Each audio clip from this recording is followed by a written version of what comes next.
This video is brought to you by our friends at Twopan. You know, I don't know about you, but when I was a kid, I never dreamed of a video camera I could carry around in my pocket. But now I do, and I love it. Capturing great videos with just your iPhone camera is really easy, and with a few tweaks, you can make it even better. That's what this video is all about. Hi, my name is Rich. I'm back at it with a simple tutorial on how to make better videos with your iPhone camera. With just a few tweaks and a few gadgets, you can turn your iPhone camera into a powerhouse. Now, to be clear, I'm not going to cover the 50 different ways to set up your iPhone videos. That's way too complicated, and I'll leave that to others. And if you're anything like me, you just want to pull your iPhone out of your pocket, flip to the camera, and start taking a video. Well, that's pretty much what I'm going to cover today with just a few twists. And by the way, these tips are all road tested. So in this video, I'll show you how to make a few changes to your camera settings that really do make a difference, a couple of interface tips when you actually open the camera app, and a few accessories that make using your iPhone video camera a whole lot easier. Okay, let's get started. Okay, the first thing we want to do is go into settings and into the camera app settings and make just a few simple changes. So to do that, we go into settings, scroll down till we get to camera. And if you'll notice, there's a whole bunch of stuff in here. Some of it I'm going to cover and some of it I'm not. So camera control, I'm not going to cover. Photographic styles, that's for another video. But here's where I want to get to. So here you have the format of video that you can record. So I've got it set at 4K at 30 frames per second. FPS is frames per second. And if you tap on that, you've got a number of different choices down through here. And as you go from top to bottom, the file size gets progressively larger, but the quality of the video gets even better as well. Now, I like 4K at 30 frames per second. That seems to just look the best for me. You can try any of these out that you want, but I'm sticking with 4K video. I don't know if you remember when high definition TVs first came out and they were 1080p, that's what that was called. They were just incredible to look at. Well, now we're at 4K for most television sets. So I'm wanting to future-proof my videos so that 10 years from now they're the best quality they can be. So I'm shooting at 4K at 30 frames per second, and I encourage you to use that setting. Then we've got record slow-mo. Now if you'll notice here, I have 1080p at 240 frames per second. So you'll see what the slow-mo looks like in just a minute, but the 1080p at 240 frames per second still gives you a really good picture with very smooth slow motion. If you go to 4K at 120 frames per second, it looks beautiful, but man, does it take up a huge amount of storage space on your iPhone. I mean, you can take a video and all of a sudden you've filled up your entire internal storage. So I leave that at 1080p at 240 frames per second. Record cinematic. So again, cinematic is a feature that the iPhone has where it makes the background kind of blurry and whatever you have in front of you in focus, and it looks just beautiful. It just looks really good. If you tap on that, you have choices here. Again, I like 4K at 24 frames per second. 24 frames is a little bit slower than 30 frames per second, but it gives you sort of a buttery smooth look. And when you go to use cinematic mode on your camera, you'll see what I'm talking about. So that's where I leave that. Record sound and spatial audio, it just defaults to that. If you'll notice, I've got something here that says formats, and you can use high efficiency or most compatible. I'm going to use high efficiency. And then you can put video capture Apple ProRes, and you can turn that off or on. And then it says ProRes encoding HDR. I'm actually going to leave that at HDR. Now we've got our camera settings for the format set. Preserve settings, I'm not going to go into that today, but just quickly, if you look at that, this is an example where if you set your phone up in a particular way that you like, you can preserve those settings so that the next time you open your phone, it doesn't default back to the standard way that the camera works. I am going to go down here for composition, and I'm going to turn on grid. That puts a square grid line over your camera so that you can make sure you've lined up shots. I'm going to turn on the level. That makes sure that your camera is level and not sort of tilting a little bit, and it gives you a cue for that. And then I'm going to turn on macro control. So this iPhone is an iPhone 16 Pro Max, and it has a macro lens on it, so I'm going to turn that on. And that works for both photos and video, and I'll show you what that is in just a minute. And that's it. Those are the video settings. Very quick and easy. If you make those changes to your camera, my sense is that you're going to enjoy your videos much more. Now is a great time to tell you about today's sponsor, Twopan. You know, Apple charges an arm and a leg for internal storage, and I just can't afford to pay for an already expensive iPhone and then jack the price way up by adding extra storage. That's where Twopan's T01 external 2TB SSD fills the gap. It's a simple USB SSD that connects to the bottom of your iPhone, or, if you prefer, it can snap to the MagSafe on the back of the iPhone using the included cable. And when you connect it, you immediately have access to the storage in the Files app, where you can keep anything you want, including ProRes 4K videos that take up a lot of storage space. So now, with the T01 SSD, you don't have to worry about storage when taking, family vacation videos. It's got incredibly fast write speeds of up to 960 megabytes per second and read speeds of up to 990 megabytes per second, which is, incredibly fast. Plus, it allows for pass-through charging, so you can connect peripherals like hubs, keyboards, and mice. It has a smart LCD screen for real-time monitoring that's so handy. At a quick glance, you can see everything that's going on. The built-in cooling fan prevents overheating during intensive tasks like 4K video recording and high-speed data transfers, ensuring smooth, reliable performance. And oh yeah, you can plug this into your Mac too and view files. It's an awesome little device you can carry in your pocket. If you know me at all, you know I'm picky about the sponsors I work with, but when Twopan reached out to me with this little SSD and allowed me time to put it through its paces, I was on board.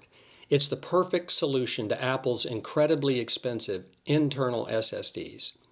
If you're in need of external storage for your iPhone, and who isn't, then be sure to check out Twopan's T01 2TB SSD. Links in the description below.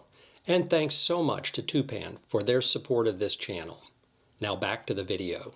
Okay, the next thing I want to talk to you about is just the interface tips. So now we're going to just open up the camera app, and if you notice, it just automatically goes to photo. And a lot of times you want to take, a video. And you can, of course, slide over to video like that, and you can begin making your video from there. But one of the things it's taken me some muscle memory to get used to, but now I just tap and hold the icon, and you get a pop-up, and you can just tap on video, and it takes you automatically to video. And if you'll notice, we've got these square lines here, and so you can line up your shot in that, whatever you're wanting to focus on. Now I've got a little the Twopan SSD right here. And if you'll notice, I've got macro. If you see this little yellow circle with a flower inside of it, you've got macro turned on, and that means you can get in very, very close to something and still see what it is. That's very handy. So when you're in the video mode, you can do this to zoom in and zoom out, but you can also just tap on these numbers for zooming in really far or zooming out, and just do that very quickly. So those are some interface tips. And if you'll notice up here at the top, we've got 4K and 30 frame. That's what we set up in the settings. But if you are not sure what you had it set on the last time, or you want to change it, you can actually just change it from the app. So you can tap on that and change it to HD, or you can tap on it and go back to 4K. You can tap on the frame rate over here, tap at 30, 60, 120, 24, or back to 30 where we had it. So you can get access to that. This little icon right here is action mode. And if you turn that on, you can actually move very quickly with your camera, and it'll keep everything very smooth and not jerky, like if you're running beside someone or walking quickly down a path and filming it. it'll keep it smooth. But you have to have a lot of light for that to work. And you'll notice here, of course the lens is facing down, but you'll see more light required. But you can use that when you're outside and you're in some kind of an action mode. If you'll notice, I've got ProRes right there, and you can record in ProRes. That's a format that Apple has that brings just really high quality.